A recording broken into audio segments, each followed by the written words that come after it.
battle is finally over.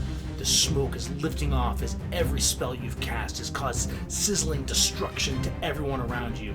You're bloody, you're bruised, everything about you is exhausted. You've got nothing left in you except for the bare skin of your teeth, but you've made it. You crawl your way across the battlefield, over the dead bodies, to the very edge of a clearing that overlooks the destruction that you've laid waste to. With nothing left in you, you spend the night sleeping, a slumber that can only be wished for by anyone that experienced what you've just gone through. And that's it. All your hit points are asked, you get all your spells back. It's like you've never actually been in battle at all. Not in my campaigns. So if you're looking for a way to actually have a grittier campaign, something where the stakes seem more life or death, and a 8-hour rest is something that doesn't just cure everything, that's what we're talking about today. Actually, how to have a grittier campaign, something where the stakes seem a little higher. Now, there's really a couple of ways that we've done this over years of game mastering that has actually made a really big difference in the way that our games feel. Some of them are actually just the ways that we handle the rules in Dungeons & Dragons, and some of them are actually ways that we homebrew or take things a little differently. So let's actually talk about how to have a grittier campaign. The first thing that you can do is actually make that long rest matter. See, a long rest has a couple of caveats. Number one, it is a continuous 8 hours. So if it's hard and your world is dangerous, then you don't make it easy to get that 8-hour rest, that's an easy way to actually solve that long rest problem. See, an adventuring day generally has between 4 to 6 encounters during that day. Those encounters are supposed to have attrition upon the players so they can't just nuke down your BBEG or the final boss at the end of that adventuring day that you have planned.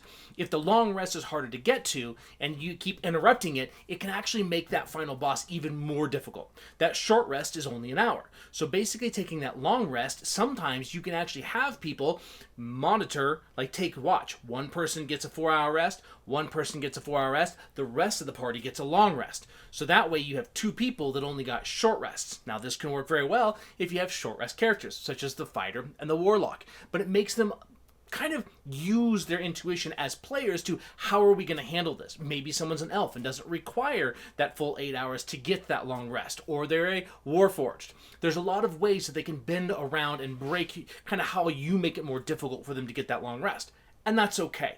That's only one way. Number two, hit dice matter. So this was one of my favorite things. On a long rest, you refresh your hit points and hit dice. What we did is we switched our long rest to actually give you back your hit dice. You still had to spend hit dice to actually be refreshed.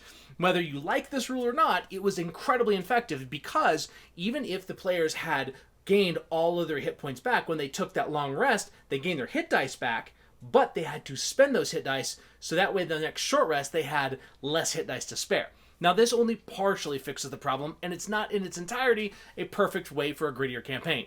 So the next rules that we had were really to make it feel tougher and life-threatening. Number one is something that we're actually seeing in D&D 1, and that's every time a player is down and dropped to 0, we put on 1 layer of exhaustion. Now, originally when we did this, it was an actual layer of exhaustion. Get down, knocked down 6 times, and you're done. Get knocked down 5 times, and you're pretty much paralyzed anyway. So we didn't really like that, so we ended up switching that to actually what D&D 1 has now, which is when you get knocked down, subsequently, any roll that you make, you get a -1 on. So by the time you actually get knocked down 4 times, you have a -4 to all of your rolls. This gives players more of an incentive to keep their players up and less yo-yoing. Now this also gives you something to balance as a DM to not just drop players and let them keep getting back up and drop them. Number 2 on our list of things where to make things feel more gritty is we actually changed how short rests and long rests work. In addition to making it so you only got your hit dice back on a long rests were a full 24 hours. Now, that doesn't mean an entire 24 hours out of combat, but it means just 24 hours of resting period where you can do down activities, you can do other things, but it was a day. And it wasn't a full 24 hours. We gave some leniency. We make it back to town and we spend the next day resting, next day studying. That was what a long rest became in our campaign. So in the grittier rules you find in the Dungeon Masters, they say a week. That week was too much for us, so we just changed it to a full day's rest. On top of that, a short rest was escalating. Your first short rest was an hour, your second short rest was 2 hours, and your third short rest was 4 hours. And after that, your next short rest was 8 hours. And so by escalating those short rests, it gave a little bit more kind of damage and danger to the situation and scenarios.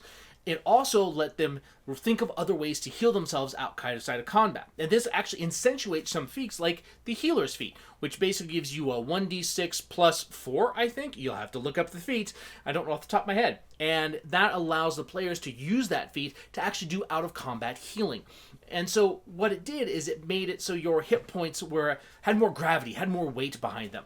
And so by combining the changes to short rest and long rest, and also combining the exhaustion, that was something that worked really well.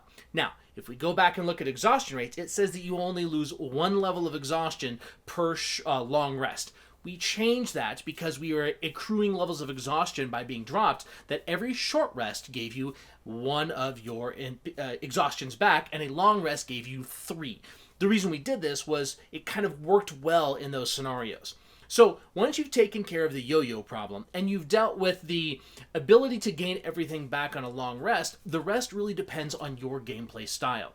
The final thing that we did to make a grittier campaign was focus on making sure that the encounters were resource intensive, and casting a spell actually had weight to it, had gravity to it, and it was getting rid of a major resource. So we used a lot of waves and encounters to help monitor that, to not overwhelm our players, because we didn't want to kill them. That wasn't the purpose of having a grittier campaign, but we definitely wanted to make sure that things were going to make it feel heavy, make it feel hard, put the stakes where the players were fighting for their lives, because that was the feeling of the campaign for a grittier campaign.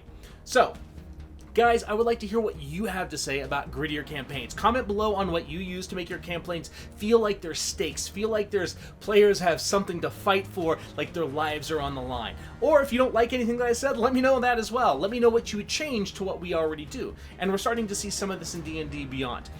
In addition, guys, if you like this content, we are starting this. I've been postponing this for 5 years. The goal is to doing this and having this kind of content every day. My brother and I have a combined DMing and GMing experience of over 70 years between the two of us, and we want to share that through an educational format and give you some mechanics to go with it.